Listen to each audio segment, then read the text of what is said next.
할렐루야.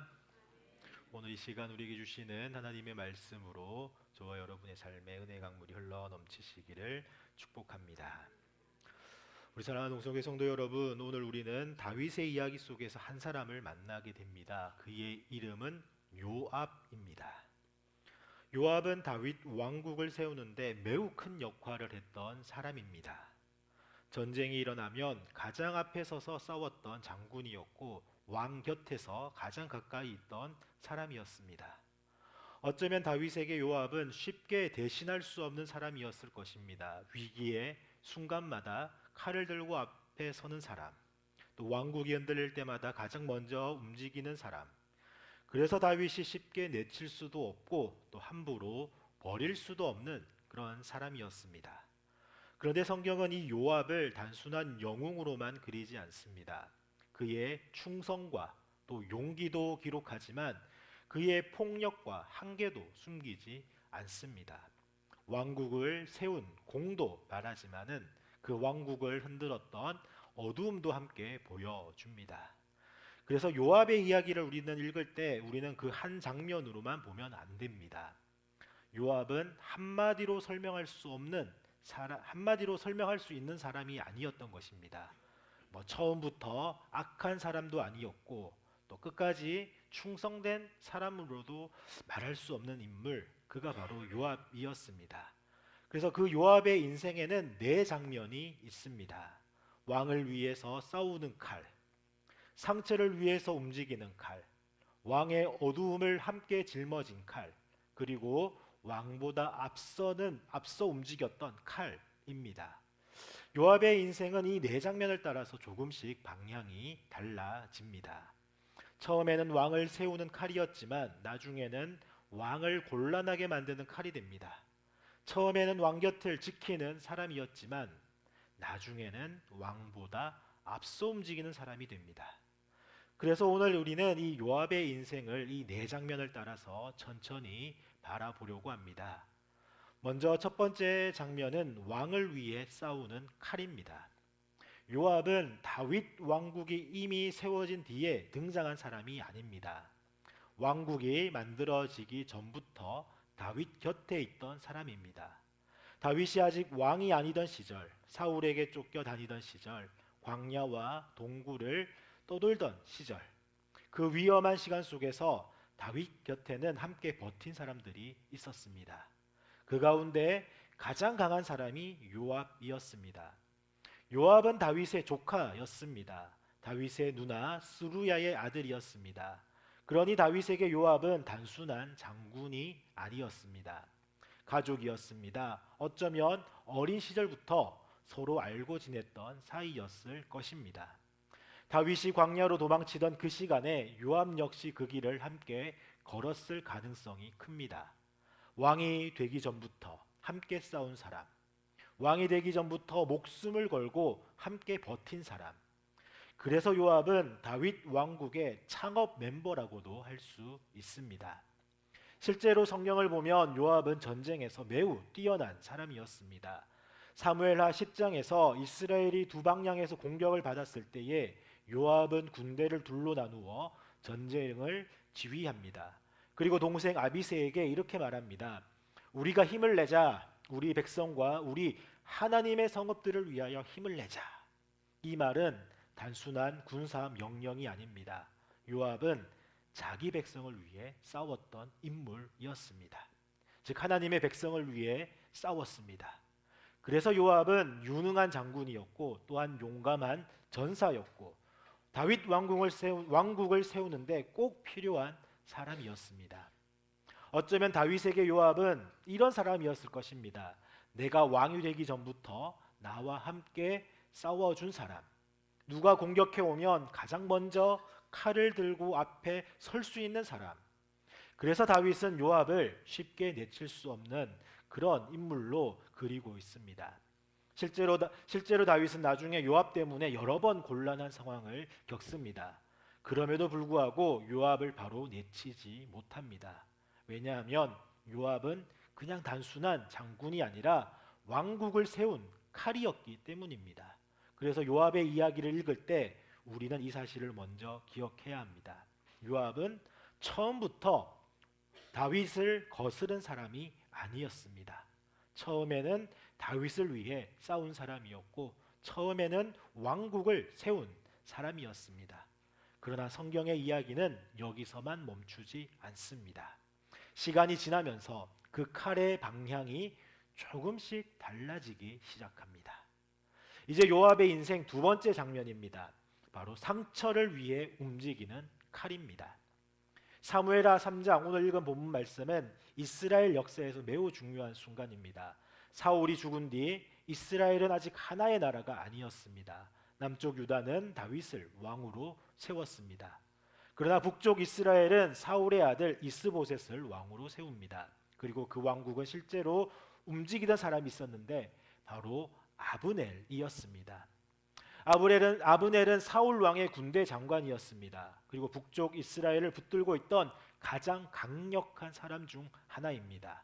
그런데 어느 날 그 아브넬이 다윗에게 옵니다. 그리고 말합니다. 온 이스라엘을 다윗 왕께 돌아가게 하겠습니다. 즉, 이 장면은 단순한 정치적 사건이 아니라 이스라엘이 하나가 되는 결정적인 순간입니다. 다윗은 그래서 아브넬을 극대히 환대합니다. 잔치를 베풀어 줍니다. 그리고 평안히 돌려보냅니다. 모든 것이 좋은 방향으로 흘러가고 있었습니다. 그런데 바로 그때 요압이 돌아옵니다. 요압은 전쟁을 마치고 돌아왔습니다. 그리고 한 소식을 듣습니다. 아브넬이 다윗에게 왔다가 평안히 돌아갔다라는 것입니다.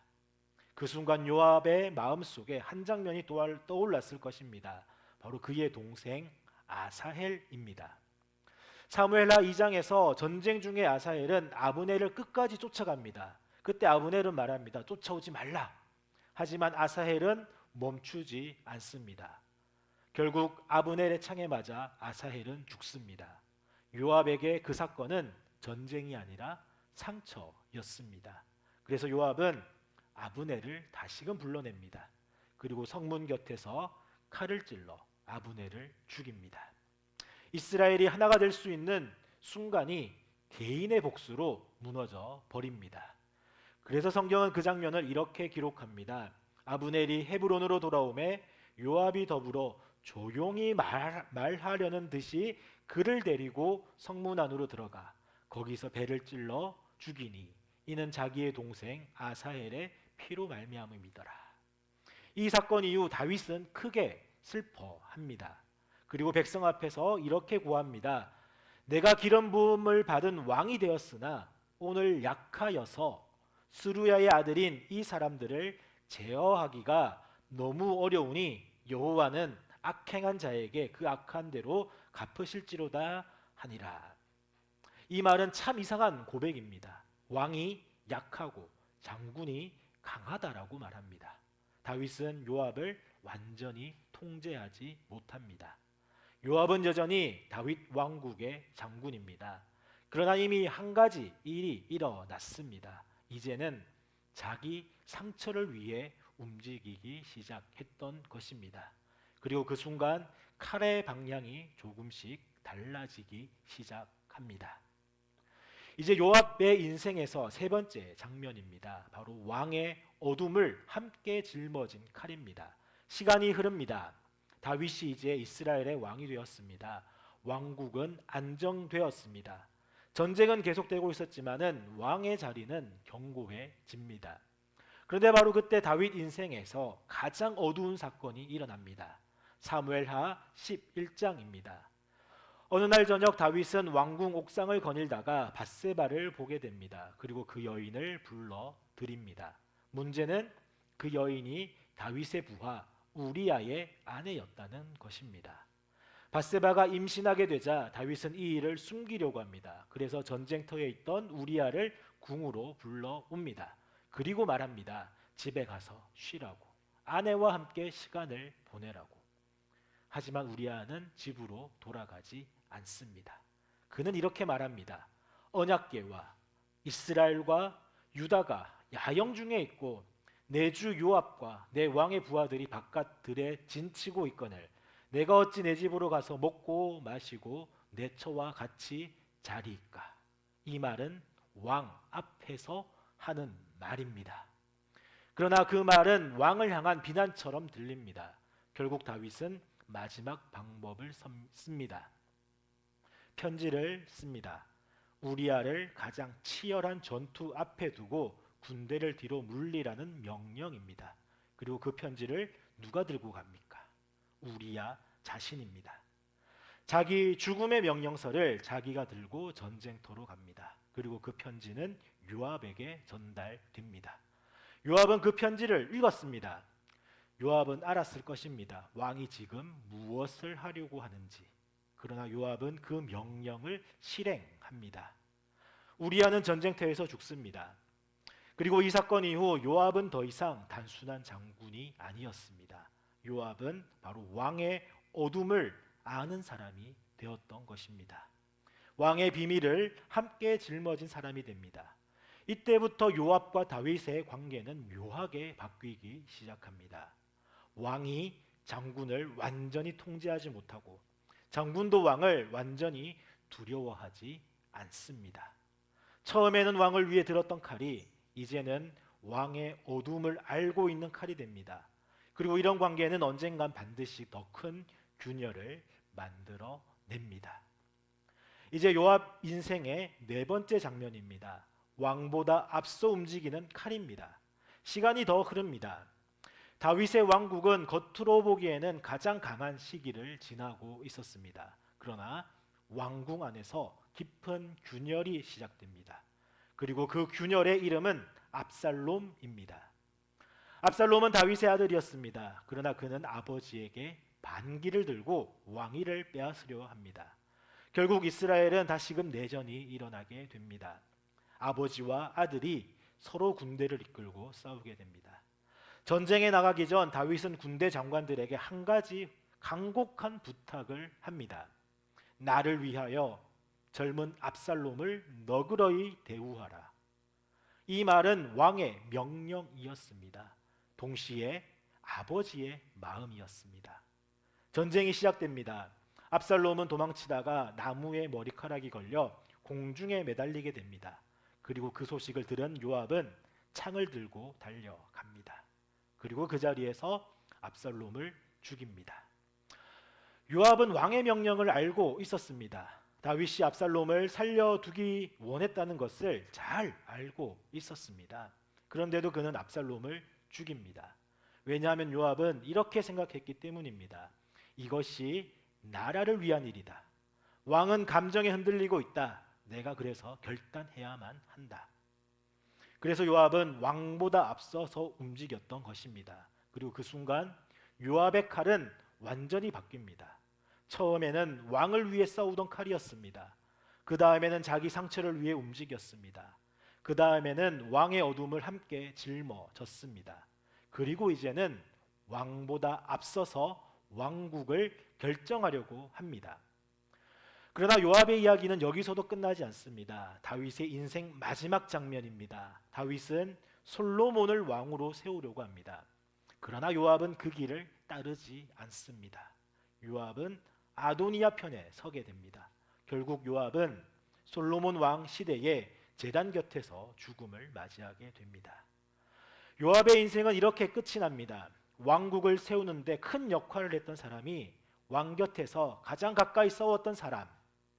그러나 결국 왕보다 앞서서 움직이게 되었고, 그래서 요압의 이야기는 결국 비극으로 끝이 나고 말았습니다.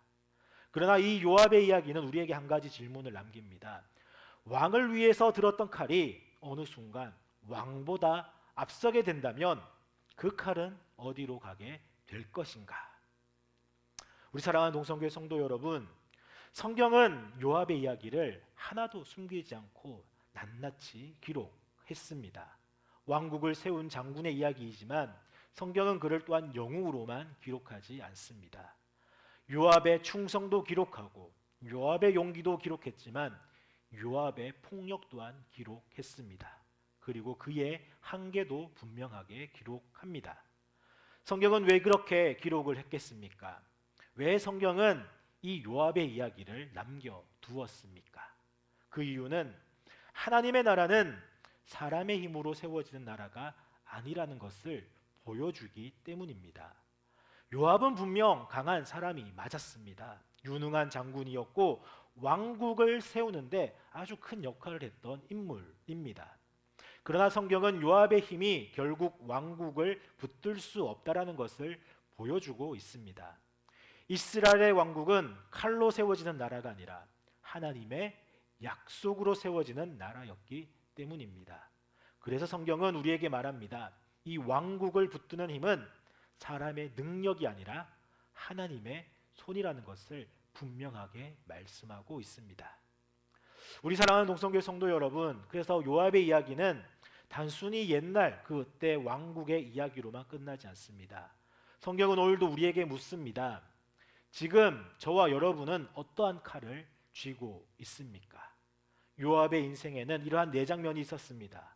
그리고 놀랍게도 그 네 장면은 오늘 우리의 삶 속에서도 반복되고 있는 장면은 아닙니까?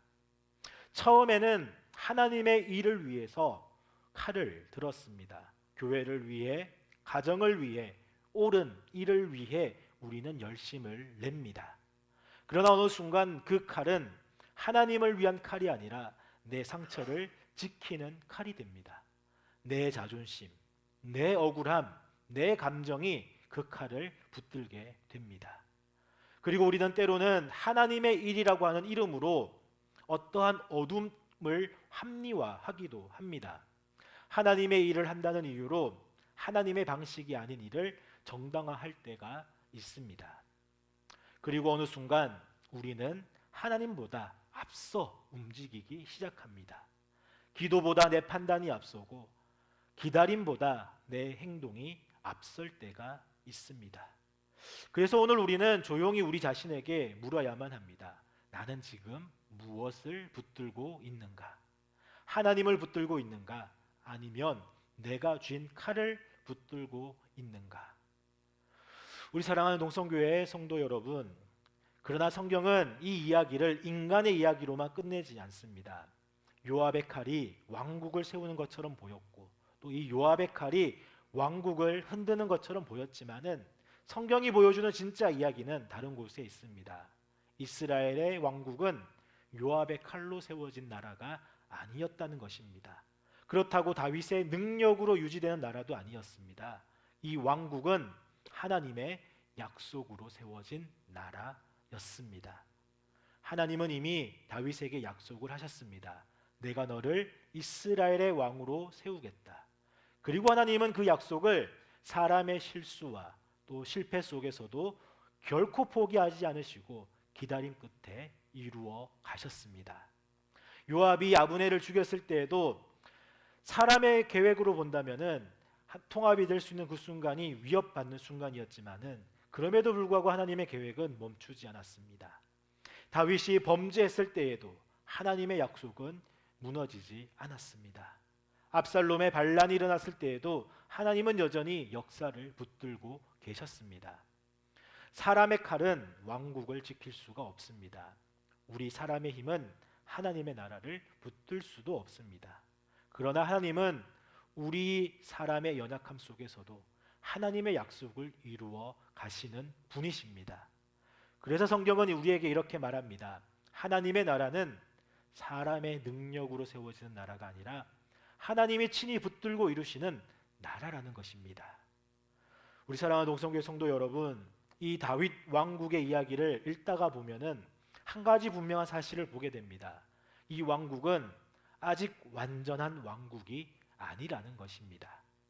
다윗이라는 왕이 좋은 왕이었습니다. 하나님을 바라보는 왕이었고 또 회개할 줄 아는 왕이었고 하나님의 마음을 아는 왕이었습니다.